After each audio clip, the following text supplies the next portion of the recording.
Vous avez 30 secondes pour décider de la décision qui vous mènera soit vers l'amont, soit vers l'aval.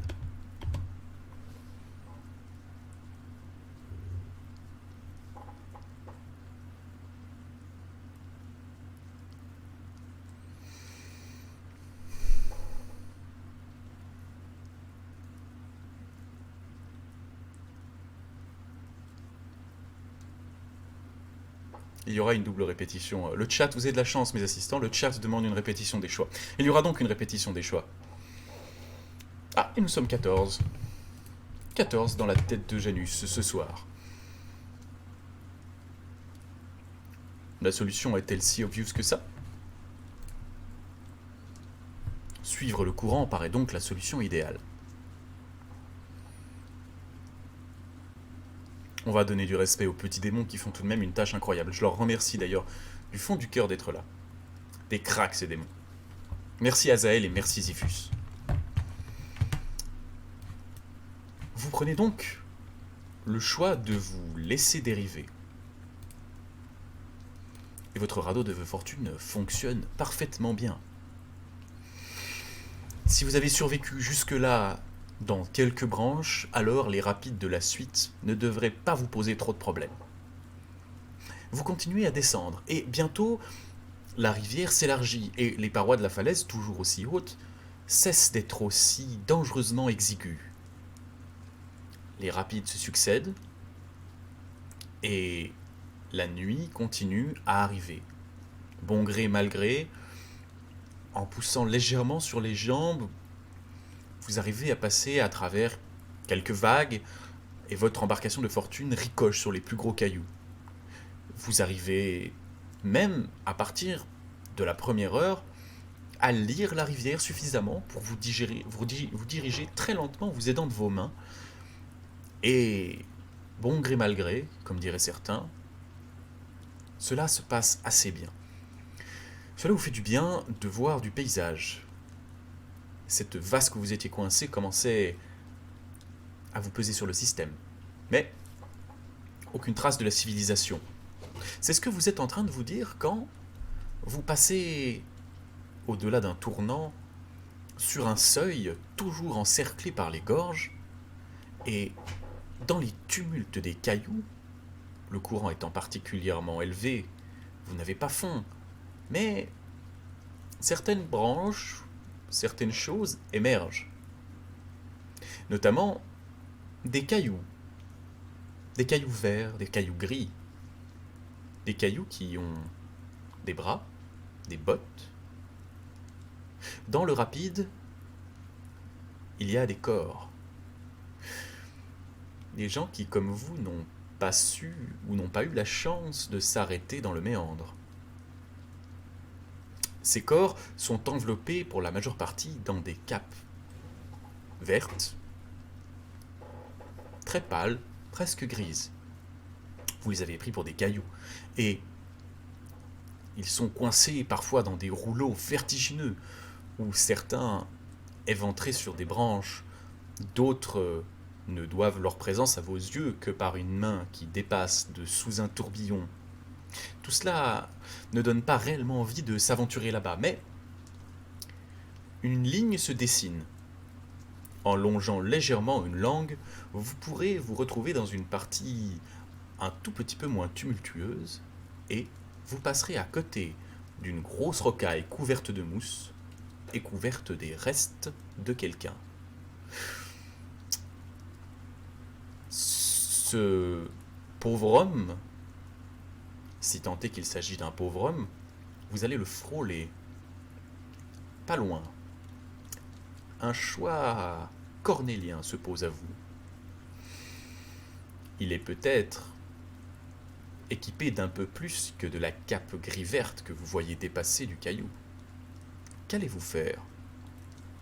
Jouer la sécurité et éviter le caillou, ou tenter de vous rapprocher et d'agripper ce que vous pouvez sur le corps du malheureux. Option 1, continuer sur la langue qui paraît être la meilleure save strat pour passer. C'est rapide. Option 2, dériver très légèrement vers le caillou où le malheureux est accroché, pour, au passage, attraper peut-être une pièce de son équipement. Le brave homme n'en aura de toute façon plus besoin.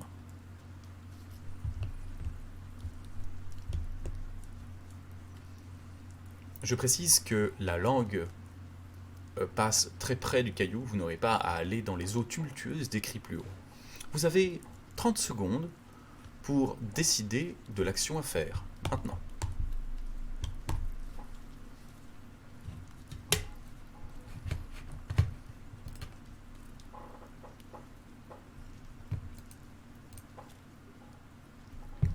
Est-ce que cela va jouer le beau jeu? Est-ce que cela va jouer la sécurité? Très grande question. Ah, le chat commence à faire sentir une mouvance. Très beau jeu. Ça part sur du beau jeu. Eh bien, je pense que nous pouvons arrêter le vote ici, puisqu'à l'unanimité, à 89% des voix, vous manœuvrez légèrement avec vos mains et vous vous rapprochez du caillou. Vous arrivez très proche, vous poussez légèrement avec vos pieds sur le fond de la rivière pour vous ralentir, cela vous tire un petit cri, votre plaie étant particulièrement vivace encore. Mais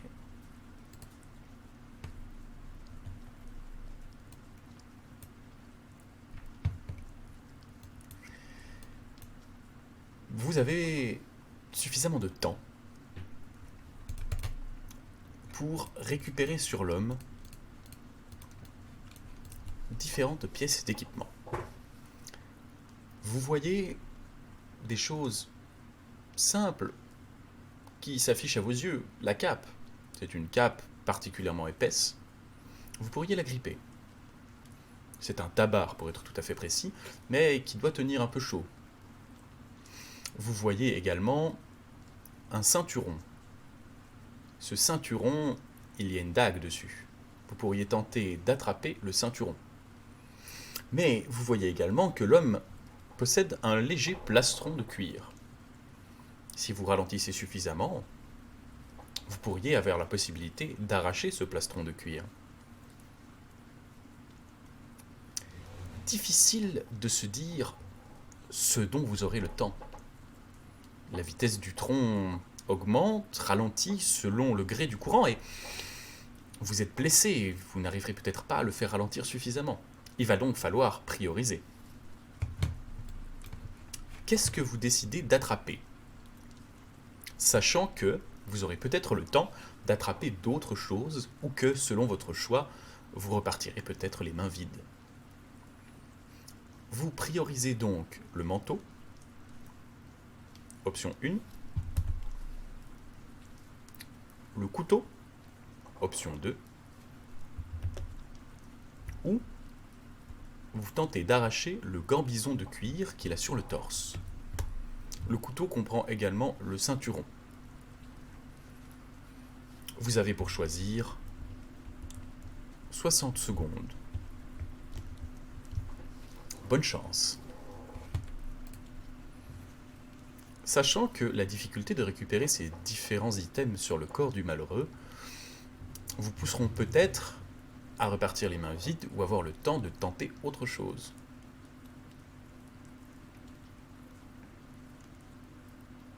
Et c'est avec plaisir que je vois que nous sommes à nouveau 17. Est-ce que tout le monde vote d'ailleurs? Ça, c'est quelque chose que j'ai pas regardé. Est-ce que nous avons des votations à vide? Non, je crois qu'il y a pas mal de votants. C'est rassurant.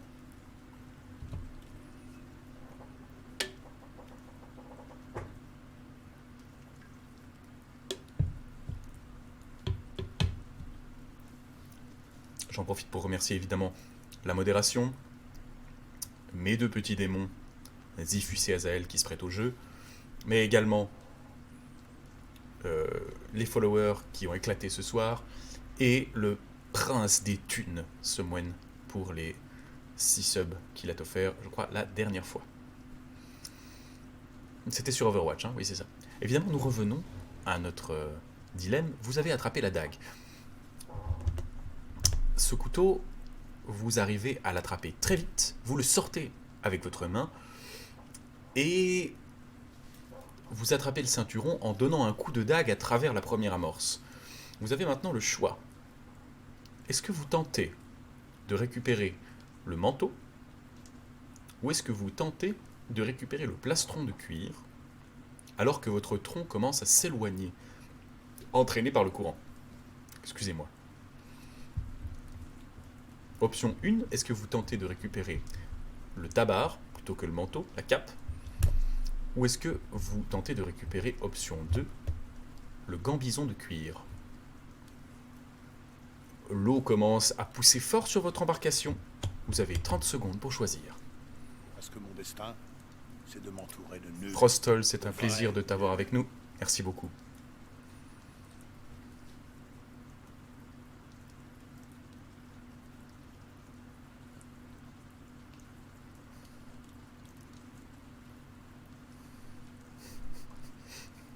Bonsoir, demande des Falcons. Alors, un gambison, ça s'écrit pas comme ça, mais j'apprécie l'effort, merci beaucoup, Zifus. Et donc, c'est la fin du vote.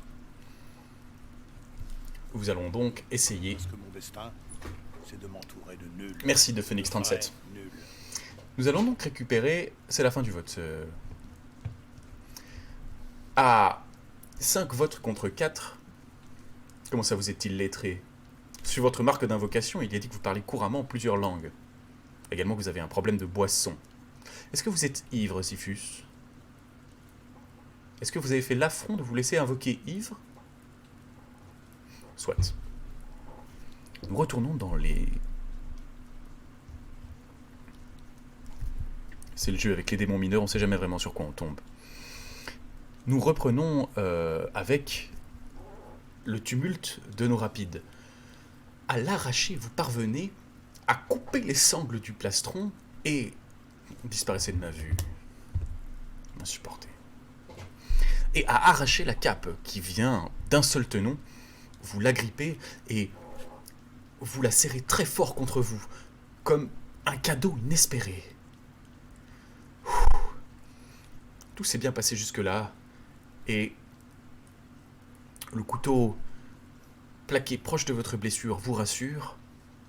La cape, gorgée d'eau déjà, au moins séchera, et peut-être même la température, ce qu'il reste de la température de votre corps lorsque vous avez réussi à sortir de l'eau, réchauffera ce manteau en laine qui, je le rappelle, est d'une très jolie couleur, vert-gris.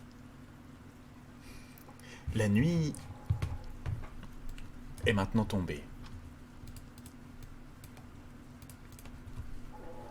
Et... Excusez-moi, j'ai un petit souci.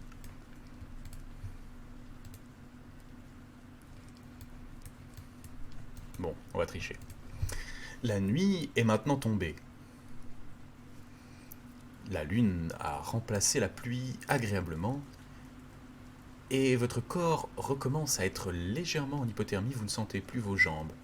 Heureusement, au détour d'un énième tournant, les falaises cessent d'être aussi abruptes, et gentiment vous revoyez le cours d'une rivière, et même un petit chemin entre les sapins.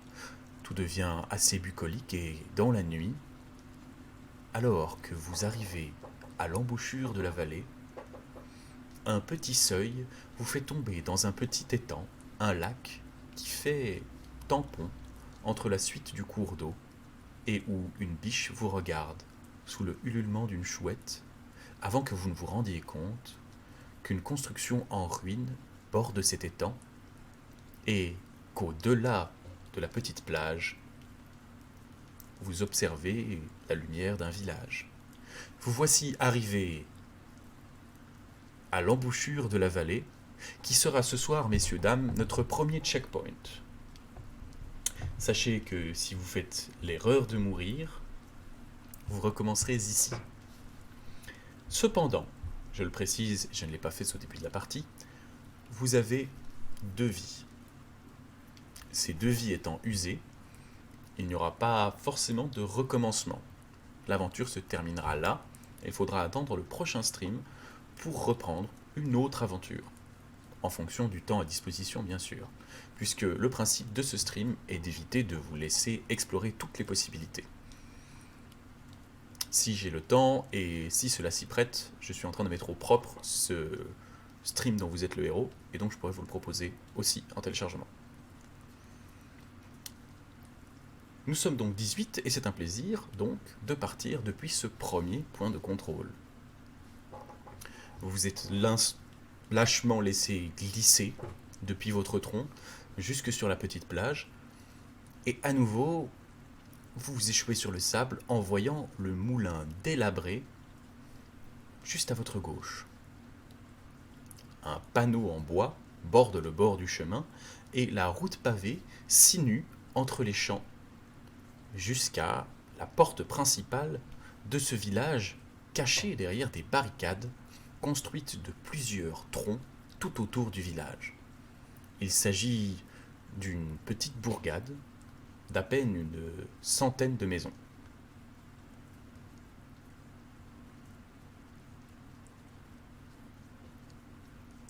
Que faites-vous? Les options à votre disposition sont les suivantes. Vous vous approchez du village à côté du chemin. Évitez de voir le panneau et restez le maximum en dehors du champ de visibilité. Progressez dans les fourrés. Il s'agit de l'option 1. Progressez à l'abri des fourrés, dans les champs, en vous approchant du village et en évitant le panneau et le chemin principal. Azael.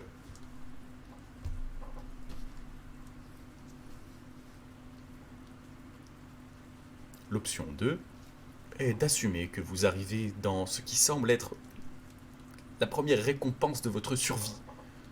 Bon sang, cela fait des heures que vous nagez, que vous souffrez, et le bandana que vous avez autour du torse est maintenant couvert de sang. Passez sur le chemin et passez devant le panneau.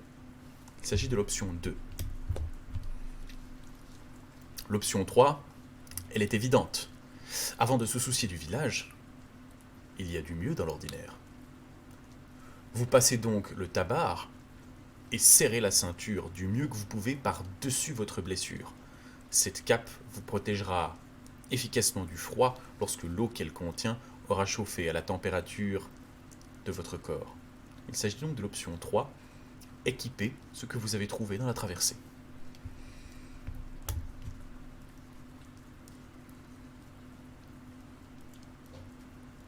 Est-ce que tout le monde est tout à fait au clair avec ce que c'est qu'un tabard? Il va falloir qu'on décide. Je pense que ce ne sera pas un tabard, ce sera plutôt une capeline, qui peut se porter également comme un tabard, mais j'essaierai de vous trouver des illustrations pour la prochaine fois. Vous avez 1 minute pour réfléchir à cette proposition.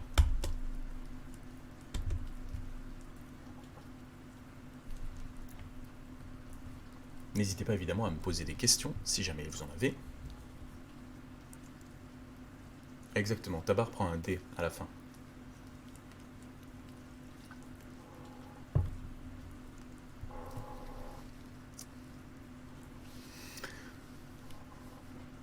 Le froid mordant de la nuit commence effectivement à se faire sentir. Et il ne vous faudra pas beaucoup de temps pour enfiler votre équipement. Cependant, il est trempé. La question est de savoir si la nuit doit se passer à l'extérieur. Est-ce que cela suffira? Comme le dit Gricro, peut-être que vous pourriez vous dépêcher de trouver un refuge à cette place. Un village est à vos portes, ou plutôt vous êtes aux portes de ce village. Qu'allez-vous faire? Vous ne savez d'ailleurs pas comment, mais vous estimez la nuit avancée aux alentours d'1h du matin, de minuit.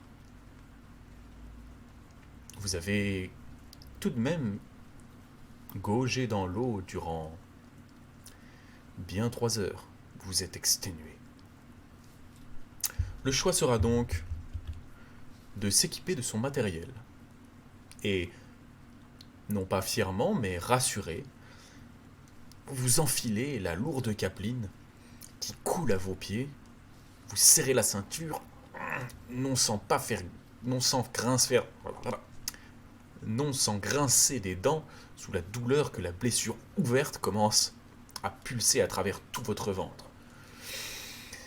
Vous sortez ensuite à pas lents vos pieds nus s'enfonçant dans la vase et, tel un démon des marais, vous vous dirigez péniblement au bout de la jetée, au bout de la plage. La question reste en suspens.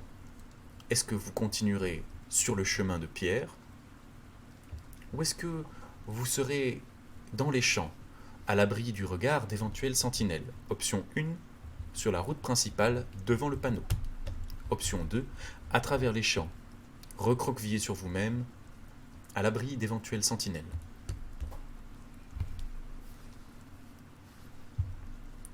Vous avez 30 secondes pour décider de cette information.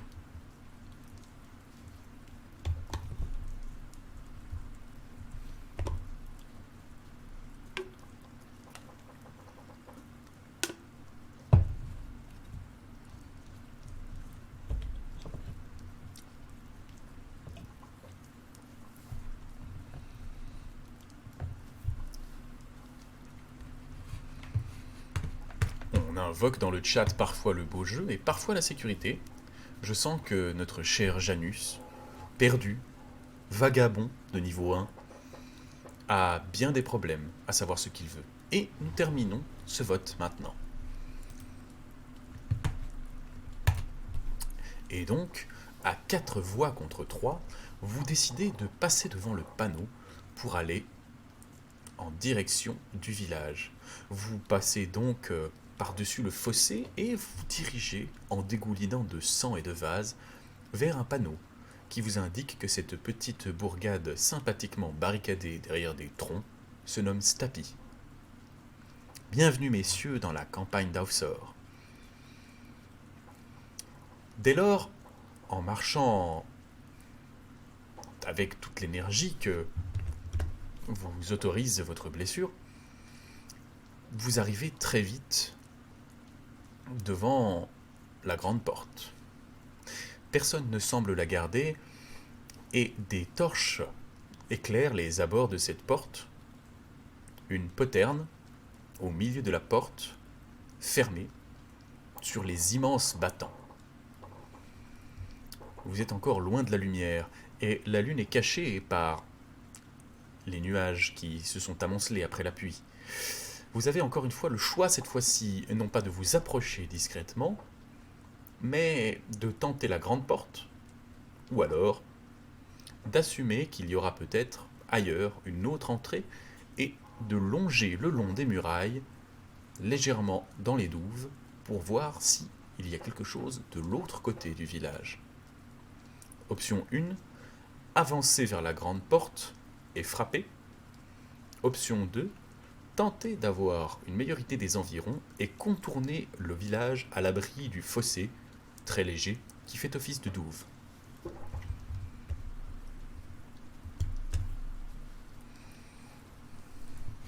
Je m'excuse, je vais juste faire un petit point sur mon arborescence.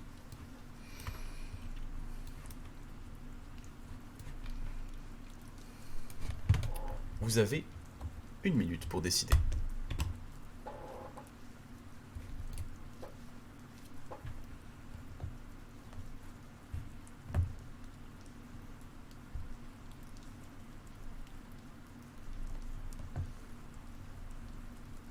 La grande question, effectivement, est-ce que vous avez besoin de vous cacher? Est-ce que vous avez quelque chose à vous reprocher? Est-ce que vous avez même la certitude de où vous êtes?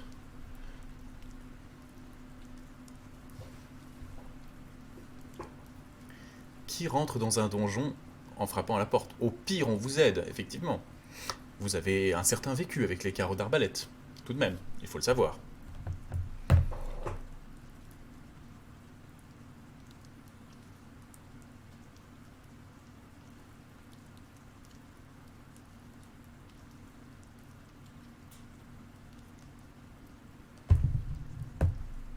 Ce n'est pas un donjon, il s'agit simplement d'un village, comme le dit très bien William Ascon.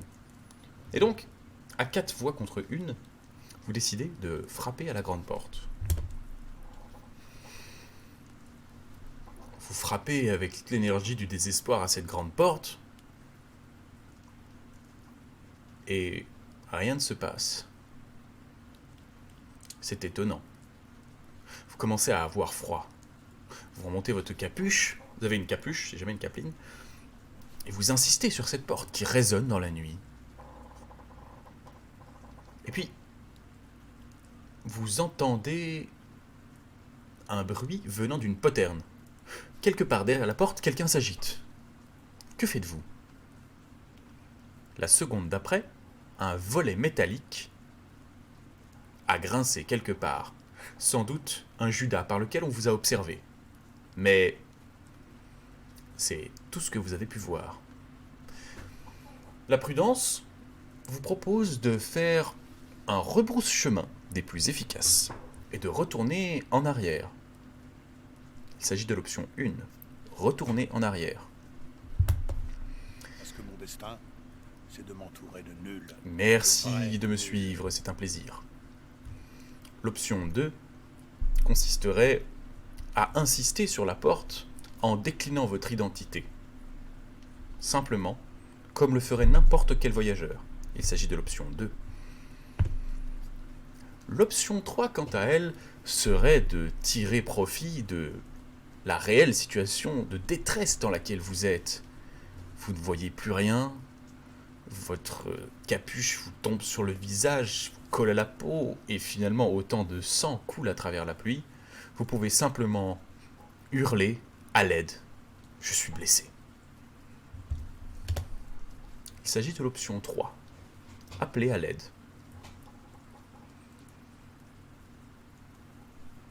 Pour cette décision qui s'avère particulièrement compliquée, je vais vous laisser une petite minute.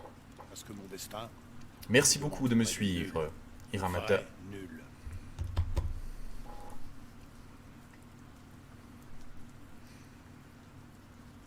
Cependant, il est à noter que vous n'allez pas vous faire avoir 2 fois, et vous avez toujours votre couteau à la main.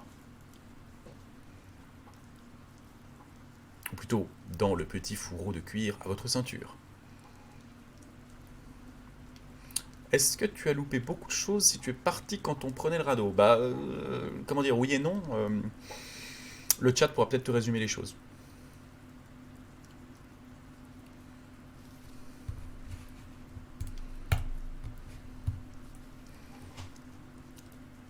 C'est une grande porte comme on n'en fait plus, et qu'on ne voit que dans les films.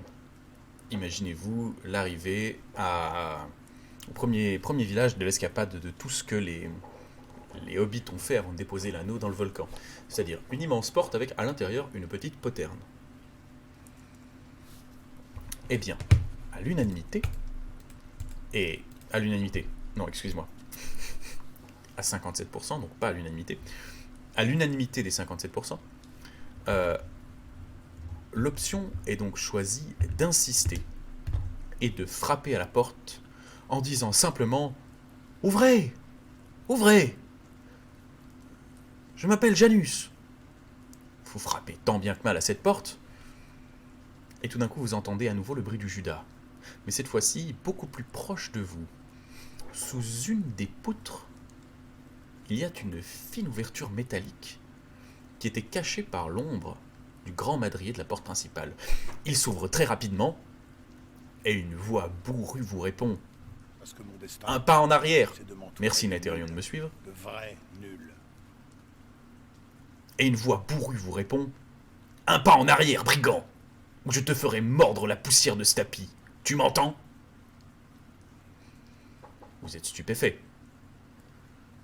Par la petite ouverture à travers la porte, on vient de vous intimer de reculer, et dans la noirceur de la nuit, vous apercevez quelque chose que vous ne connaissez malheureusement que trop bien. La pointe d'une flèche de guerre, solidement fichée dans une arbalète, elle aussi dirigée vers vous. Que faites-vous? Vous avez très peu de temps pour réagir. L'option 1 serait de lever les bras en l'air en disant simplement « Je ne comprends pas ce que vous voulez dire ». Oh, merci pour le raid, c'est très gentil. L'option 2 serait simplement de sauter de côté et de rouler dans les fossés. L'option 3 consiste à lever les mains, à ne rien dire et à reculer très lentement du périmètre qu'éclairent les torches, accrochées à la porte principale. L'option 4, quant à elle, c'est de demander simplement « Qui êtes-vous » Je répète les options. Alors que vous alliez frapper à nouveau à la porte. Merci Indiana Rolls de me suivre. Nul. Le vrai. Et merci Naetherion pour le raid. C'est formidable. Parce que mon destin, c'est de m'entourer de nuls. Merci à tous pour le follow, c'est très très chouette. Excusez-moi.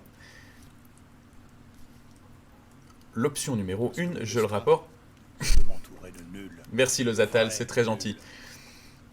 Je pensais pas que ça poserait un problème d'immersion. Mais c'est un véritable plaisir de voir que ce format plaît.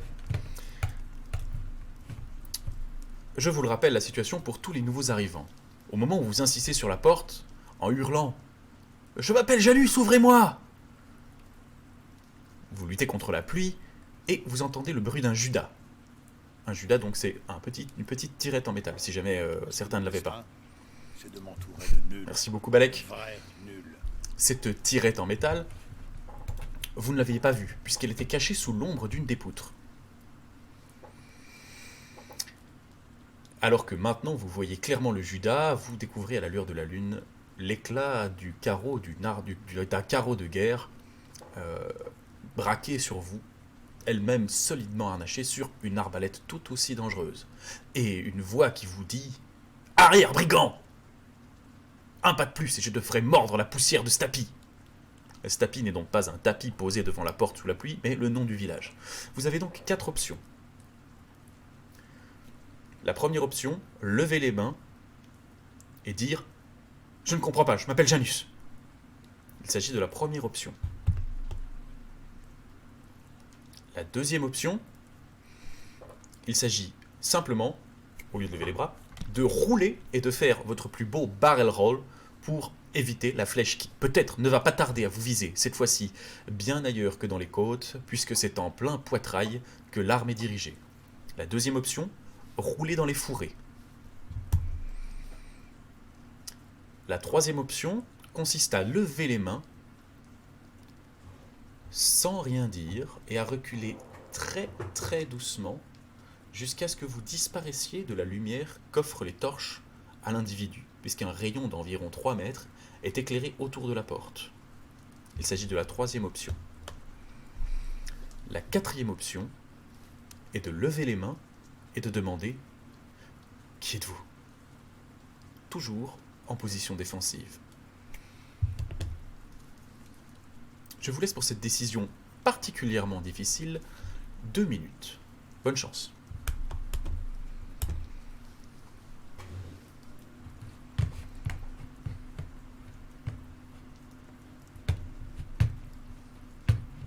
Parce que mon destin, c'est de m'entourer de nuls.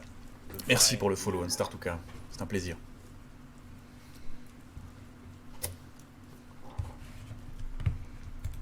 Et 28 personnes, je crois qu'on n'a jamais été aussi nombreux. Est-ce que Janus se refera un petit plaisir d'un carreau d'arbalète? Puisque pour ceux qui viennent d'arriver, je rappelle qu'elle en a déjà un dans le flanc gauche.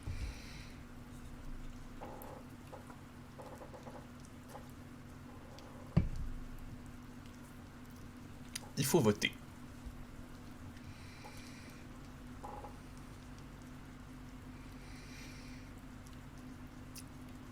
Alors, Dan Diaz 42, il faut voter dans le sondage qui a été mis en face. Pareil pour Neko, vous avez un sondage au-dessus qui vous permet de voter. N'oubliez pas que vous pouvez poser des questions dans le chat pendant les votes. On va faire un petit récapitulatif puisqu'on a plein de nouvelles personnes qui sont arrivées sur comment est-ce qu'on joue.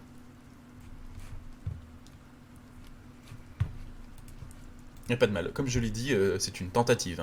C'est la première fois qu'on fait ce setup. On va tenter des trucs. La semaine dernière, on était sur Overwatch. Voilà, donc on découvre ce que OBS peut nous offrir pour faire un stream dont vous êtes le héros. Jusque-là, so far, so good. D'ailleurs, il sera peut-être le temps de gentiment faire une pause. On pourra faire un point avec les nouveaux arrivants, souffler un peu. Pour l'instant, c'est une série. C'est une série dans l'univers du blanc-seing, mais nous en parlerons à la pause. Ah, et les votations commencent à dessiner une tendance sur ce que Janus, notre vagabond, sous la pluie, va faire. Et oui, à 60% des voix, 9 votants, Le carreau ne se trouve plus dans notre flanc, Glooby Bloob. Il a été retiré sans réellement prendre la mesure de ce que cela faisait de retirer un carreau de guerre. Non, non, là on parle d'un autre carreau, toujours dans l'arbalète de celui qui nous vise, qui vous vise, mais également un carreau de guerre. L'option choisie est donc l'option numéro 2. Non, excusez-moi. L'option numéro 4. Sauter, reculer très légèrement en levant les mains et en disant « Qui êtes-vous »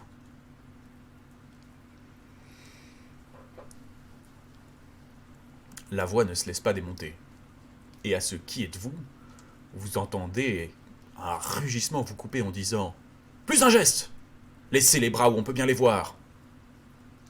La question serait plutôt de savoir qui vous êtes, vous, et de quel droit vous venez aux portes de la ville. Je m'appelle Maillard. Je suis le chef de poste. Expliquez-moi dans l'instant ce que vous faites ici, ou vous finirez éclaté sur un poteau de la ferme. Est-ce que c'est bien compris ?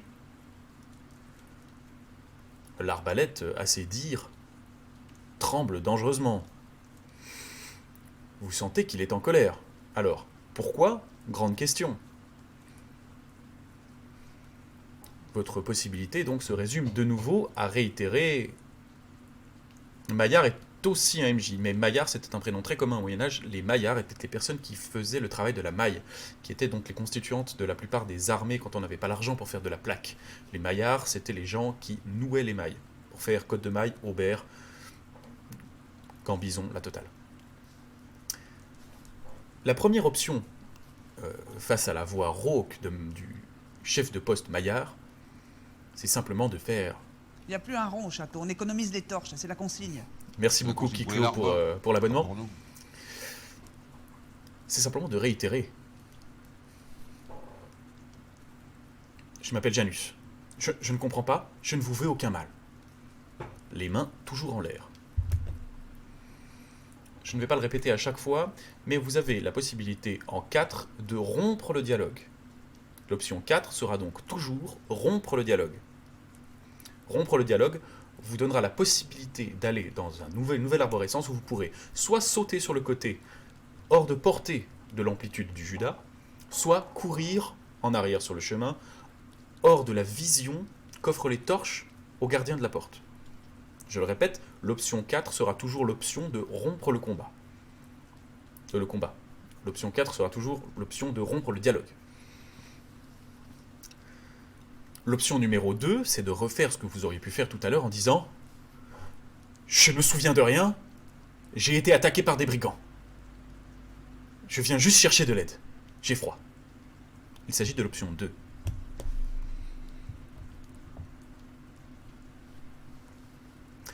L'option 3, c'est d'aller vers quelque chose de moins avenant. Vous baissez les mains et... sous l'excuse d'avoir été vexé, comme si la personne en face ne savait pas réellement à qui elle parle, il s'avère que vous-même ne savez pas réellement qui vous êtes. Vous n'êtes, d'ailleurs pour les nouveaux, qu'un pauvre naufragé ayant perdu la mémoire et ayant par an de séquelles magie les pensées de 26 personnes en même temps dans sa tête. Vous avez tenté de survivre, et maintenant, vous allez tenter d'éviter de vous faire flécher, de dormir au chaud, et surtout de comprendre ce qui vous arrive, et de récupérer votre mémoire, ainsi que d'enlever celle de toutes les personnes qui vivent actuellement dans votre tête, vous constituant en un vous qui devait fonctionner comme une intelligence globale. La troisième option, c'est donc, comme je vous l'ai dit, de partir du principe que vous jouez l'arrogance, vous baissez les mains et vous dites « Est-ce que vous savez à qui vous parlez ? J'ai tous les droits de réveiller un chef de poste qui ne devrait pas dormir la nuit lorsqu'il garde une porte. » Ce faisant, vous mettez vos mains sur vos hanches et donc légèrement sous votre tabard, ce qui vous permet de sortir de quelques centimètres la dague que vous avez récupérée sur le noyer tout à l'heure. Je rappelle que l'arbalète est toujours braquée sur vous. Évidemment, Willingham, c'est... Ah oui, et l'option 4, je l'ai donnée tout à l'heure. Ah, je remercie Azael pour sa promptitude de cette boîte.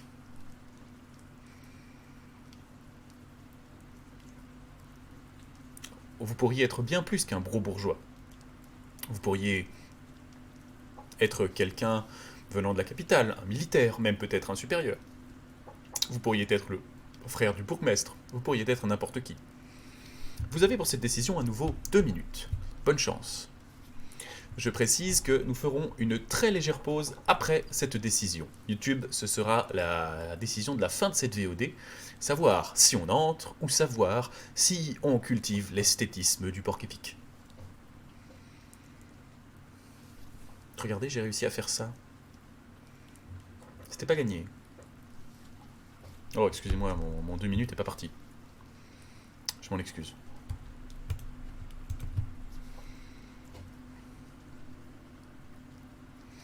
Alors, au pire, on les démonte. Un brigand. Vous pourriez être un brigand. En tout cas, c'est ceux qu'on vous a, dont on vous a accusé. Je rappelle que le chef de porte a dit plus un pas brigand. Full bluff, bluff is life. Effectivement, bluff is life, mais comment dire?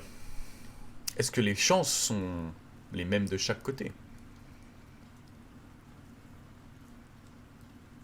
Seul un fou viendrait à un duel au pistolet armé d'une épée, et seul un lâche viendrait à un duel à l'épée armé d'un pistolet. Est-ce que votre dague fera la différence face à l'arbalète braquée sur vous? Est-ce que l'amplitude du Judas est suffisamment faible pour que vous puissiez vous échapper, vous soustraire à la ligne de tir? Je rappelle que l'option 4, rompre le dialogue, induit la possibilité de sauter dans les fourrés hors de la portée estimée de l'arbalète, plutôt de l'angle estimé de l'arbalète, ou alors courir derrière pour éviter de rester dans la lumière des torches qui bordent les 2 tenons de la grande porte du village de Stapi.